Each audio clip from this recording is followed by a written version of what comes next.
नमस्कार दोस्तों, स्वागत है आप सभी का हमारे इस यूट्यूब चैनल में। और इस वीडियो के माध्यम से combined higher secondary level examination 2021 tier 1 का क्वेश्चन पेपर डिस्कस किया जाएगा। ये जो पेपर हुआ था 9 जून 2022 को हुआ था और जो ये शिफ्ट है वो फर्स्ट शिफ्ट है। इस शिफ्ट को सेट नंबर 36 बनाया गया है और इस वीडियो के माध्यम से आपको इंग्लिश सेक्शन का एक्सप्लेनेशन दिया जाएगा। ये वीडियो जो है आपके लिए बेनिफिशियल हो सकता है अगर जो आप एसएससी का कोई भी एग्ज़ाम दे रहे हो, चाहे वो जीडी हो, सीजीएल हो, सीएसएल हो, एमटीएस हो, स्टेनो हो, सीपीयू हो। क्योंकि एसएससी का एक खास बात होती है कि उसके 70 to 80% जो है क्वेश्चन रिपीट होते हैं। ठीक है, तो यहाँ पर आप देखेंगे भी, जब आप फॉलो कर रहे होंगे वीडियो तो आपको दिख रहा होगा कि कई कई सेट में जो है कुछ question same to same repeat हुए हैं। ठीक है, चलिए शुरू करते हैं। पहला क्वेश्चन से पहला क्वेश्चन वीडियो का इस तरीके से दिया गया है। पहला क्वेश्चन दिया गया है, select the most appropriate spelling that can B substitute. Spelling बतानी थी, यहाँ कंपैरिजन की स्पेलिंग अलग रखी गई है। With others in is not always good. तो कंपैरिजन की स्पेलिंग क्या होती है? CUMPARISON होता है। कहाँ पे लिखी गई है? पहले में नहीं है, दूसरे में भी नहीं है, तीसरे में आपकी सही है CUMPARISON, चौथा भी गलत हो जाएगा। सेकंड में बोला गया था ग्रामेटिकल एरर डिटेक्ट करनी थी। स्टेटमेंट जो था आपका, as long as there was corruption in India there can be no progress. ठीक है, तो अभी अभी आप ये जो स्टेटमेंट दिया गया है वो आप देखिए और देखिए आपको एरर डिटेक्ट करने में थोड़ा सा हेल्प मिल रही है कि नहीं। ये जो एज लॉन्ग एज लिखा गया आपका कंजंक्शन है, देयर आपके पास प्रोनाउन है, वॉज हेल्पिंग वर्ब है, करप्शन नाउन है, इन आपके पास प्रीपोजिशन है, इंडिया आपके पास प्रॉपर नाउन है, देयर अगेन प्रोनाउन है, कैन बी आप हेल्पिंग वर्ब कह सकते हैं, नो आपके पास एडवर्ब है, नेगेटिव एडवर्ब, प्रोग्रेस आपके पास नाउन है। ये जो आपका स्टेटमेंट लिखा गया है पूरा यहाँ से यहाँ तक, इसमें दो तरह की क्लॉजेस हैं, जिसमें से एक कंडीशनल क्लॉज है। जैसे आपने पढ़ा भी होगा कंडीशनल सेंटेंसेस, जिसमें होता है एज लॉन्ग एज है, एज इफ़ है, एज दो है, इफ़ है और अनटिल अनलेस है वगैरह होते हैं। तो इसके साथ होता क्या है, जो आपकी इफ़ या कंडीशनल क्लॉज जो भी यहाँ पर होती है उसके साथ ये जो है टेंस जो चलता है वो आपका सिंपल प्रेजेंट चलता है। अगर इधर सिंपल प्रेजेंट चलता है तो जो मेन क्लॉज बचती है आपकी, उसमें आपका सिंपल फ्यूचर चलता है। अब देखिए ये वाली जो मेन क्लॉज है यहाँ पर सिंपल फ्यूचर चल रहा है, तो इस वाली क्लॉज में आपका क्या चलना चाहिए था? आपका सिंपल प्रेजेंट टेंस चलना चाहिए था, जो कि नहीं लिखा गया है। इसलिए आपकी एरर कहाँ पर है? देयर वॉज करप्शन वाले पोर्शन में है। थर्ड क्वेश्चन बताना था, इम्प्रूवमेंट इसमें बताना है। I don't get on with the new boss so I have asked to be transferring to another branch of the company. ठीक है, अब देखिए ये आपका स्टेटमेंट दिया गया है, यहाँ पर एक फ्रेज यूज़ किया गया है, don't get. Get on with someone, get on with someone का मतलब होता है टू डू समवन। ठीक है, to do something with someone in a friendly manner.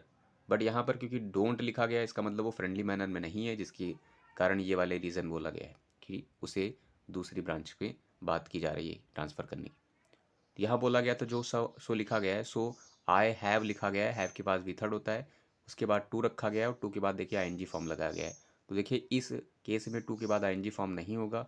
अगर टू के साथ इस केस में आप यूज़ करते तो वहाँ पर V1 होता है, क्योंकि टू के बाद इन्फिनेटिव मोस्टली चलता है। टू के बाद आईएनजी फॉर्म दैट इज कैसे जेरेंट कहते हैं, वो कब होता है? जब आप हैबिचुएटेड हो, अकस्टम्ड टू वर्ड आए हों, हैबिचुएटेड टू लिखा हो, अकस्टम्ड लिखा हुआ हो, विथ अ व्यू टू लिखा हुआ हो, या फिर आप का लिखा हुआ विथ अ व्यू टू हो सकता है, या हो सकता है विथ अ व्यू टू होता है, लुक फॉरवर्ड टू होता है। ये कुछ फ्रेजेस होते हैं जिनके बाद आपका जेरंड यूज़ होता है, बट यहाँ से वो मैच नहीं कर रहे हैं, इसलिए यहाँ पर नहीं होगा एनजी फॉर्म। इसके लिए पहला बोला गया था will have ask to be. अब याद रखिएगा टू के साथ बी आता है तो उसके साथ बी थर्ड चलता है, जो कि आपके आप पैसिव का फॉर्म चलता है। तो यहाँ पर ये चीज़ याद रखिएगा, टू बी के साथ अगर जो वर्ब की फॉर्मेट आएगी तो थर्ड फॉर्म में रहेगी। इसमें रखा गया था विल के साथ हैव। देखिए शैल हैव विल हैव के साथ थर्ड फॉर्म होती है, यहाँ पर वो नहीं रखी गई तो ये ऐसे ही एलिमिनेट हो जाएगी। सेकंड में बोला गया था हैव रखा गया है, थर्ड फॉर्म भी है, टू के बी भी है, टू बी भी है और उसके साथ थर्ड फॉर्म भी है, तो ये आपका करेक्ट हो सकता है। लास्ट में बोला गया हैविंग आस्क टू बी, फिर यहाँ पर ट्रांसफर्ड भी रखा गया, थर्ड फॉर्म भी रखी गई, बट हैविंग की यहाँ की कोई ज़रूरत नहीं है। हैविंग का मतलब होता है इन्जॉय टेक एक्सपीरियंस सेंस होता है, जो कि यहाँ पर कोई सेंस नहीं हो रहा है। फिर यहाँ पर लास्ट में रखा गया था हैव के साथ बीन है, बट यहाँ पर थर्ड फॉर्म नहीं, तो ये भी आपका एलिमिनेट हो जाएगा, और टू बी के साथ आईएनजी फॉर्म भी नहीं था, तो जो करेक्ट ऑप्शन होगा वो आपका सेकंड वन हो जाएगा। फोर्थ में हमें बताना था यहाँ पर वन वर्ड बताना था, ग्रुप ऑफ वर्ड्स का। A word that has the same और nearly the same meaning as other another word in the same language, उसे क्या कहेंगे? सिनम है, मेटोनिम है, एंटोनिम है, टोपोनिम है। तो ये जो आंसर है इसका सिनम होता है, सेम मीनिंग नियरली। मेटोनिम एक तरह की आपका फिगर ऑफ स्पीच होता है जिसको कहते हैं लक्षणिकता। ठीक है, ये लक्षणिकता ऐसे कुछ होता है जिसमें लक्षण से आप जो है रिलेट करते हैं। जैसे आपको किंग के आसपास जो बहुत चीज़ें होती हैं, या किंग से रिलेट कर दें क्राउन को, ठीक है, तो किंग की जगह क्राउन वर्ड का यूज़ करने लगे तो उसे कहेंगे ये कहेंगे आप मेटोनिम, मेटोनिमी, ठीक है। एंटोनिम का मतलब क्या होता है, आपका अपोजिट होता है। और टोपोनिम टोपोग्राफी से बना हुआ है, ठीक है, तो ये भी आपका किसी जगह के विशेष पर नाम दिया जाता है। फिफ्थ में बताना था recognize the erroneous part in the given sentences या sentence and choose the most appropriate options, ठीक है। As she kept walking to me, ठीक है, my heart skipped a beat, ठीक है। एज शी केप्ट वॉकिंग, जैसे वो मेरी तरफ वॉक करते हुए आ रहा था या वॉक कर रहा था, ठीक है। तो यहाँ पर देखिए जो वर्ब लिखी गई है, वर्ब भी आपके ठीक है, या वॉकिंग ठीक है, कीप के बाद हो सकता है आपका। यहाँ पर टू की ज़रूरत नहीं थी यहाँ पर, ठीक है। अगर जो आपको ये पता भी नहीं था ये वाला टू कौन सा है, तो भी आपको इनफैक्ट यहाँ पर देखिए नो एरर नहीं दिया गया, इसका मतलब आप इसको गलत ही मानेंगे। गलत मानेंगे तो इस वाले में से, चारों में से आपको करेक्ट वाला ढूंढना था। अगर सपोज करिए आपको ये वाला नहीं भी पता था, तो आप देखिए ऑप्शन से अभी पता चल जाएगा कि यहाँ पर कौन सा सही होगा। तो पहले में बोला गया था as she kept walking within का कोई मतलब नहीं होगा, ठीक है, क्योंकि विद इन का मतलब वो कहता है के बीच में, ड्यूरेशन की बात करते हैं। As she kept walking from me, तो ये भी आपका नहीं होगा, फ्रॉम प्रीपोजिशन की कोई ज़रूरत नहीं है। As she kept into me, ये भी नहीं ज़रूरत है। अगर लास्ट वाला पढ़ेंगे as she kept walking towards me, मेरी तरफ आ रहा था, ठीक है, तो ये वाला आपका करेक्ट बैठ रहा है, इसलिए आपका फोर्थ वाला करेक्ट हो जाएगा। सिक्स्थ में बताना था, मीनिंग बतानी थी इडियम की, अ स्नेक इन द ग्रास। देखिए अगर जो आपने रिपीटेड क्वेश्चन किए होंगे तो आपको रिपीटेड क्वेश्चन मिल गया है, ये रिपीटेड क्वेश्चन है, बहुत बार आया हुआ है, स्नेक इन द ग्रास, और काफ़ी इजी मीनिंग होती है इसका। पहला ऑप्शन था कोऑपरेटिव पर्सन, दूसरा है ट्रिकरस पर्सन, तीसरा है सेंसिटिव, चौथा है सक्सेसफुल। तो इसका मतलब होता है छिपा, कहते हैं ना आस्तीन का सांप, ठीक है, तो आस्तीन का सांप का मतलब होगा ट्रिकरस पर्सन। सेवेंथ में बताना था इनकरेक्टली स्पेल्ड वर्ड।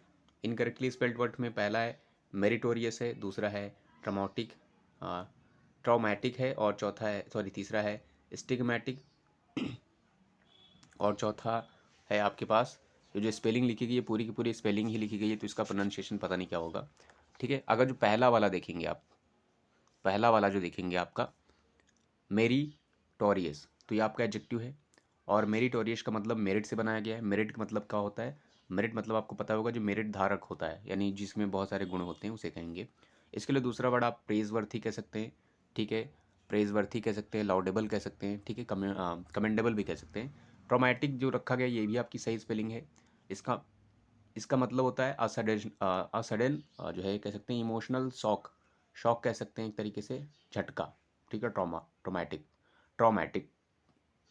स्टिग्मैटिक, स्टिग्मा से बना हुआ है, जो फ्लावर का एक पार्ट होता है, ये भी स्पेलिंग सही है। तो लास्ट वाली जो स्पेलिंग, इसका प्रोनाउंसिएशन भी नहीं बन रहा है, बहुत गलत लिखी गई है, तो ये आपका गलत हो जाएगा सिस्टमेटिकली। एट्थ में बोला गया था मोस्ट अप्रोप्रिएट मीनिंग बतानी थी इडियम की, गेट वंस डेंडर अप है, ये कुछ नया तरह के वर्ड है, क्योंकि जो है कुछ उसके वर्ड जो होते हैं हर जो है सेक्शन में, या हर साल वो कुछ नए नए लेके आती है एसएससी, तो ये भी आपका नया ही है। गेट वंस डेंडर अप, इसका क्या मतलब होगा, पहला था रश इनटू समवन है, दूसरा है get into a difficult situation है, तीसरा है लूज वंस टेम्पर है, चौथा है टू ग्लेयर वेनोमसली। तो इसका करेक्ट ऑप्शन है two, sorry, get one's dander up का मतलब होगा टू लूज वंस टेम्पर, मतलब आपा खोना। आपा खोना आप हिंदी में कह सकते हैं, ठीक है, जब किसी का पारा चढ़ता है तो वो अपना आपा खो देता है, तो उसे कहेंगे लूज वंस टेम्पर, यानी that person got his dander up. Ninth में हमें बताना था यहाँ पर पैसिव बताना था ऑप्शन में, इन पैसिव बताना है। आपके स्टेटमेंट जो एक्चुअल स्टेटमेंट है वो था उसनिस, उसनिस है has not use the computer for weeks, ठीक है। पैसिव क्या होगा, तो देखिए पैसिव का जो आपने रूल पढ़े हैं, टेंसेस के जो रूल अगर जो आपने पढ़े हुए हैं अच्छे से कि उनको कैसे कन्वर्ट करते हैं, सिर्फ रूल से ही आप एलिमिनेट कर सकते हैं। जैसे यहाँ हैज़ है, ठीक है, उसके बाद वी थर्ड है, इसका मतलब ये आपका नेगेटिव में बनेगा, और जब भी आपका परफेक्ट टेंस है, ये आपका फिलहाल परफेक्ट में कौन सा है, तो आपका प्रेजेंट परफेक्ट है। प्रेजेंट परफेक्ट का जब पैसिव बनता है तो उसमें हैव और हैज़ हो सकता है, उसके साथ बीन भी होगा और वी थर्ड होगी, क्योंकि नॉट है तो नॉट भी रहेगा। अब ये चीज़ आप चेक कर लीजिए, आपको ऑप्शन मिल जाएगा। अगर जो दो मिलेंगे तो सब्जेक्ट वाला ऑब्जेक्ट वाला देख लीजिएगा। जैसे पहले में देखते हैं डिड नॉट लिखा गया, तो ये तो होता नहीं है, हैज़ नॉट है और हैव नॉट का पार्ट ही नहीं है। सेकंड में है हैज़ नॉट आया है, उसके साथ बीन भी है, वी थर्ड भी है, ये आपका हो सकता है। थर्ड वाले में वॉज है, तो ये तो होता नहीं है परफेक्ट में। और चौथा रखा गया हैज़ नॉट, बीइंग तो आपका परफेक्ट में होता ही नहीं, तो ये भी चला जाएगा, तो आपका सेकंड वन करेक्ट हो जाएगा। 10th में बताना था यहाँ पर the following sentence has been split into 4 segments. Identify the segment that contain a grammatical error. All the young boys and girls in the family will try his luck in the card games tonight. ये आपका statement है। All आप कह सकते हैं, adjective कह सकते हैं, और ये आपका क्या है, द आपके पास डिटरमाइनर है, या फिर आप कह सकते हैं आर्टिकल है। यंग एडजेक्टिव है, बॉयज़ आपके पास प्लूरल नाउन है, एंड आपके पास कंजंक्शन है, गर्ल्स आपके पास अगेन प्लूरल नाउन है, इन प्रीपोजिशन है, द डेफिनेट आर्टिकल है, फैमिली नाउन है, विल आपके पास हेल्पिंग वर्ब है, ट्राई मेन वर्ब है, इस आपके पास पजेसिव एडजेक्टिव है, ठीक है, पजेसिव एडजेक्टिव है, और लक आपके पास नाउन है, इन आपके पास प्रीपोजिशन, द आपके पास डेफिनेट आर्टिकल, ठीक है, कार्ड आपके पास कार्ड गेम्स, ठीक है, इन द कार्ड गेम्स, ठीक है, ये आपके पास पूरा जो है नाउन है, और टुनाइट आपके पास जो है कह सकते हैं एडवर्ब ऑफ टाइम है। इस तरीके से अगर जो आपने स्टेटमेंट पूरा पढ़ा है तो आपको एरर डिटेक्ट करने में कर लिए होंगे आप, करने में नहीं, आपने कर लिया होगा। यहाँ पर जो लिखा गया था ऑल के बाद खास बात ये होती है कि अगर जो काउंटेबल चीज़ आएगी तो वो प्लूरल रहेगी, अनकाउंटेबल आप सिंगुलर रखेंगे। अब यहाँ पर प्लूरल थे ये सारी की सारी चीज़ें बॉयज़ एंड गर्ल्स, क्योंकि ये काउंटेबल हैं। अगर ये बॉयज़ एंड गर्ल्स आपका जो सब्जेक्ट है ये आपका प्लूरल है, तो इसके साथ इसके लिए जो प्रोनाउन यूज़ किया जाएगा, चाहे वो पॉजेसिव हो जैसा भी हो, आपका प्लूरल रहेगा, इन द फैमिली। और यहाँ पर देखिए विल बोला गया था, will try his luck, his नहीं होगा, देयर होना चाहिए था, यानी प्लूरल लिखा गया था ना यहाँ पर बॉयज़ एंड गर्ल्स, इसलिए आपकी एरर थी, will try his luck. 11th में बताना था यहाँ पर हमें select the option that can be use as one word, ठीक है। स्टेटमेंट था the fisherman of our village are constantly complaining of the poor number of fishes getting caught these days, ठीक है, वैसे फिशरीज होता है, ठीक है, तो यहाँ लिखा गया था complaining of the poor number of fishes getting caught these days. इसके लिए हमें वन वर्ड बताना था, ठीक है, जो नंबर ऑफ फिशेस जो पकड़ी गई हैं उसे क्या कहेंगे। पहला था होस्ट, दूसरा है होस्ट सॉरी, तीसरा है होड, तीसरा चौथा है सॉरी दूसरा, एक बार फिर से देख लेते हैं। पहला है होस्ट, दूसरा है हॉर्ड, और तीसरा है हीप, चौथा है हॉल। तो जो ये फिशेस की बात करते हैं, जब उसका कलेक्शन होता है, उसका ढेर लगाया जाता है, तो उसे कहते हैं हॉल। हॉल का मतलब होता है amount of something which is stolen कह सकते हैं, विच इज़ कॉट कह सकते हैं, विच इज़ कलेक्टेड कह सकते हैं, एक तरीके से ढेर रहेगा। स्पेशली फिशेस की बात की गई तो फिशेस के लिए ये वाला आपका होता है, क्योंकि ये पहले भी आ चुका है, ठीक है। जो होस्ट होता है उसको तो आपका मतलब पता ही होगा, और होर्ड का मतलब भी ढेर ही होता है, और हीप मतलब भी ढेर होता है, ठीक है। बट यहाँ फिशेस के लिए था तो उसके लिए आपका होर्ड भी नहीं होगा, हीप भी नहीं होगा, ये थिंग्स के लिए स्पेशली होता है, जिसमें से होर्ड जो होता है आपका स्पेशली आपका ऐसा ढेर रहेगा, ठीक है, जो आपने सीक्रेटली बनाया हो, ठीक है, जैसे मनी आपने छुपा के रखे हो और वो ढेर बन गया हो, तो आपका होर्ड सेंस में होगा। जैसे आपने काला बाजारी में देखा होगा तो वहाँ पर आर्टिकल्स में पढ़ते हैं तो वहाँ पर होर्डिंग वर्ड का यूज़ किया जाता है, क्योंकि वो सीक्रेटली छुपा के रखते हैं सब।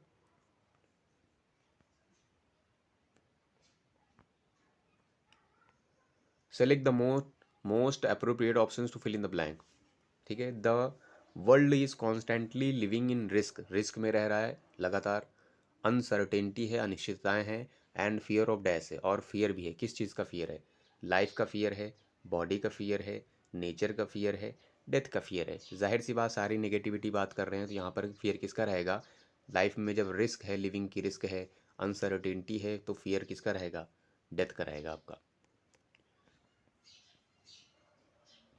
13th में यहाँ बताना था इनकरेक्टली स्पेल्ड वर्ड। आप चाहे तो ये स्टेटमेंट पढ़ें या फिर आप यहाँ से कर लीजिए। चलिए यहीं से करते हैं। हेरिडिटेरी का मतलब जो होता है वो आनुवंशिकी होता है, ये आपकी करेक्ट स्पेलिंग है, ठीक है। फोर्ट्स का मतलब आपका होता है किले, ठीक है। और गैरिसन की जो स्पेलिंग है वो आपकी गलत लिखी गई है। मिलिट्री की भी स्पेलिंग सही है। गैरिसन की स्पेलिंग होती है GARRISON होती है, ठीक है, GARRISON। गैरिसन का मतलब जो होता है वो आपका क्या होता है, किलाबंदी या घेराबंदी, ठीक है, किलाबंदी या घेराबंदी, या कह सकते हैं to put soldiers in order to defend, ठीक है। तो मोर्चाबंदी भी आप कह सकते हैं, तो आपका होगा स्पेलिंग गलत थर्ड वाली। 12th के बाद सॉरी 13th के बाद 14th में हमें बताना था रीअरेंजमेंट करना था। यहाँ सेंटेंसेस दिए गए हैं, ठीक है, पैरा बनाना है आप। तो स्टेटमेंट पढ़ लेते हैं। ए में बोला गया था दस children in India have the unique opportunity to receive a world class education, B में बोला गया था since ancient times India has been known for its great educational system. C में बोला गया था today there are thousands of schools in India many of which are among the best in the world. D में बोला गया था the country's first university Nalanda was founded over 1000 years ago. अगर जो आपको डायरेक्टली पता चल गया तो आप डायरेक्टली टिक कर सकते हैं, अगर अदरवाइज आपको नहीं पता है तो आप ऑप्शन से हेल्प ले सकते हैं। ऑप्शन बता रहे हैं कि ए बी सी डी सब ऑप्शन बताया गया, ए बी सी डी सब है। तो देखिए क्या ए से स्टार्ट होगा, 10 वर्ड बता रहा है इस प्रकार। इस प्रकार आप तब वर्ड यूज़ करेंगे जब आप पूरा सारांश निचोड़ देंगे, तब आप अंत में बोलेंगे इस प्रकार। ठीक है, इसका मतलब ये वाला आपका ए का स्टार्टिंग नहीं होगा तो ये आपका एलिमिनेट हो जाएगा। ठीक है, अब आपके पास बी सी डी है। ठीक है, तो अब क्या बी से स्टार्ट होगा, क्या बी में बोला गया था सिंस एंशियंट टाइम्स। ठीक है, एंड प्राचीन काल से India has been known for its great educational system. तो ये आपका मीनिंग दे रहा है। ठीक है, ये आपका मीनिंग दे रहा है, तो ये आपका स्टार्ट भी हो सकता है। अब देखते हैं बी के बाद है क्या। ठीक है, बी के बाद एक ऑप्शन डी वाला भी था। डी वाले से देखिए स्टार्ट होगा क्या, the country's first university Nalanda was founded over 1000 years ago. अगर जो आप ये वाला स्टेटमेंट रीड करिए और बी वाला रीड करिए, तो बी वाले में देखिए बोला गया है कि प्राचीन काल से, ठीक है, इंडिया जो है सोर्स रहा है, ठीक है, या जाना जाता है।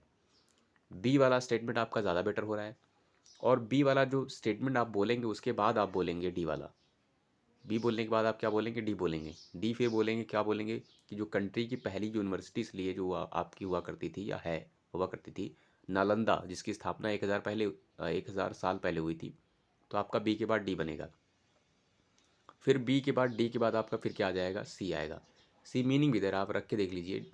सी में बोला गया था today there are thousands of schools, उसके बाद आपका आएगा ए, क्योंकि हज़ारों स्कूल्स ऐसे हैं जो वर्ल्ड में बेस्ट हैं, इसलिए इंडिया के यानी India, children in India have the unique opportunity. तो आपका पूरा मीनिंग दे रहा है, थर्ड वाला आपका करेक्ट हो जाएगा।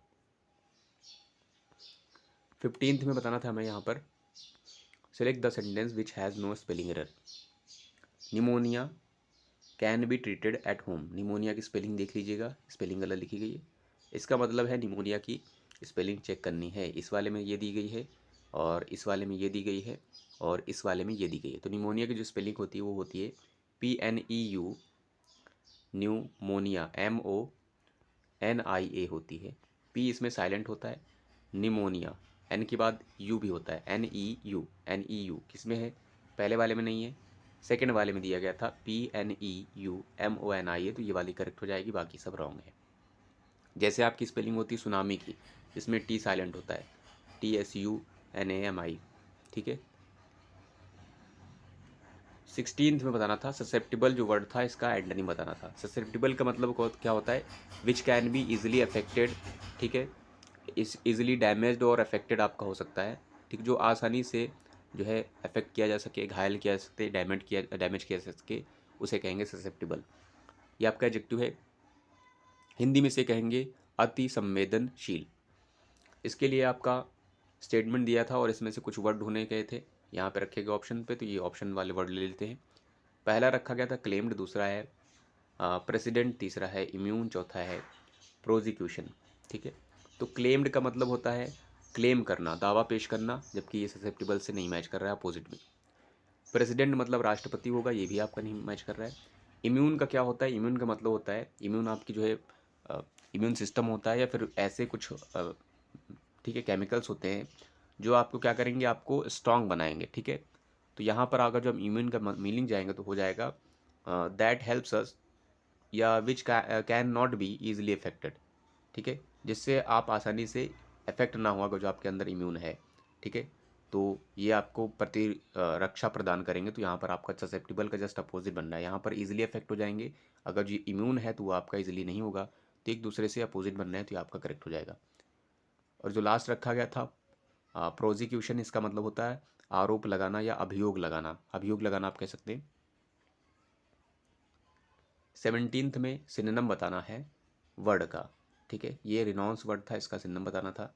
रिनॉन्स का मतलब क्विट होता है आपका, डेजर्ट होता है, त्यागना होता है आपका। ठीक है, इसके लिए पहला था एम्ब्रेस, दूसरा है इग्नोर, तीसरा है ओवरलुक, चौथा है एब्जोर। एब्जोर का मतलब भी त्यागना ही होता है, तो रीड करने के बाद आप टिक कर सकते थे। फोर्थ वन, एम्ब्रेस का मतलब होता है आलिंगन करना, गले लगाना सेंस होगा। इग्नोर का मतलब अनदेखा करना, ओवरलुक का मतलब भी अनदेखा करना होता है, ठीक है।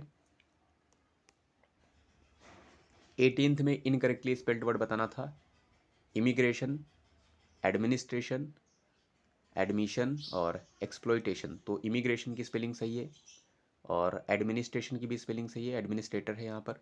एडमिशन में भी MISSION होता है, ये भी सही है। एक्सप्लॉयटेशन की स्पेलिंग गलत है, EXPLOI होता है, एक्सप्लॉयट TATION होता है, जो कि यहाँ गलत लिखी गई है।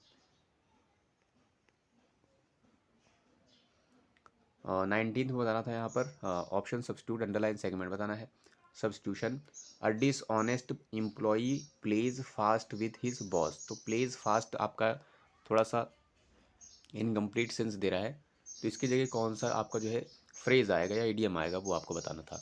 पहला था प्लेज स्टॉप, ये भी आपका रिपीटेड ही है। पहला है प्लेज स्टॉप एंड रन, दूसरा है प्लेज क्विक एंड स्लो, तीसरा है प्लेज रन एंड स्टॉप, चौथा है प्लेज फास्ट एंड लूज। तो जो आपका करेक्ट होगा वो आपका होगा प्लेज फास्ट एंड लूज। इसका मतलब होगा to deal someone with dishonestly, ठीक है। तो ये आपका करेक्ट हो जाएगा लास्ट वन। 20th में हमें बताना था वॉइस एक्टिव बतानी है, इस बार पैसिव बना हुआ है। तो 10th देखते हैं, a new policy for peace and tolerance was formulated by. Tense eliminate कर रहे हैं इसको, वॉज फॉर्मुलेटेड बता रहा है कि आपका जो एक्चुअल में टेंस रहा होगा वो आपका सिंपल पास रहा होगा। तो ऑप्शन में सिंपल पास ढूंढते हैं कि इधर किधर है।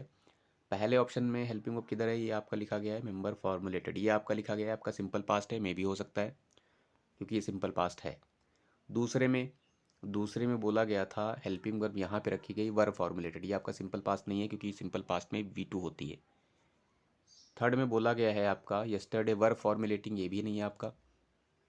और लास्ट में बोला गया है यहाँ पर फॉर्मुलेटेड, अ न्यू पॉलिसी फॉर्मुलेटेड, ये भी आपका सिंपल पास्ट है।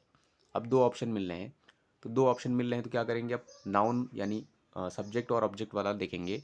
यहाँ पर जो था किसके द्वारा किया गया था, बाय द मेंबर नेशंस, ठीक है। तो मेंबर नेशंस आपका जो है सब्जेक्ट बनेगा एक्टिव में। तो किधर लिखा गया है, इस वाले में न्यू पॉलिसी, तो ये वाला नहीं होगा।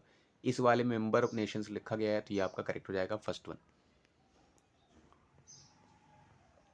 नेक्स्ट आते हैं, जैसा कि हमें पता है SSC के प्री के एग्ज़ाम में आपका 5 नंबर का पैसेज होता है, तो वो पैसेज सॉल्व करते हैं, रीड कर लेते हैं। पहले बोला गया था यहाँ से बोला गया the term health refers to human beings state of physical psychological and dash well beings, health and fitness are dash linked and we must concentrate on maintaining our health and dash if we need to be healthy we must dash our wellness, we dash start taking care of ourselves because health is wealth।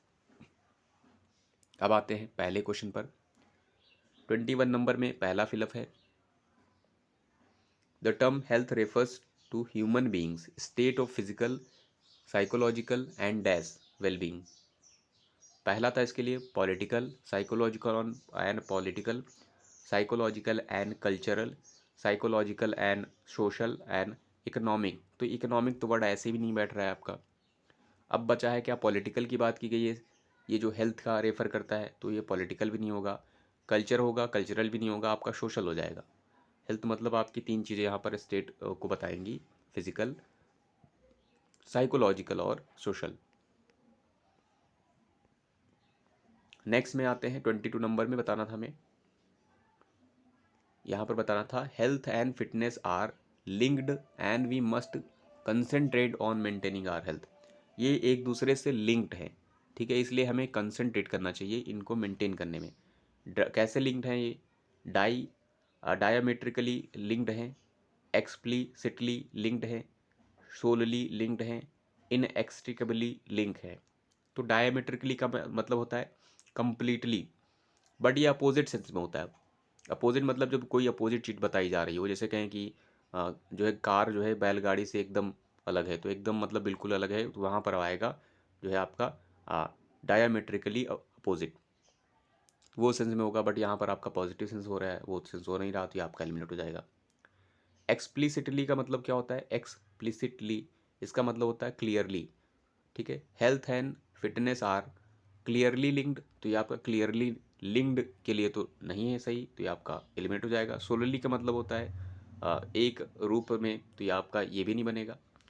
Last अगर जो देखेंगे, इनएक्सट्रिकेबली का मतलब है कि इस तरह से लिंक है कि दोनों को अलग नहीं किया जा सकता।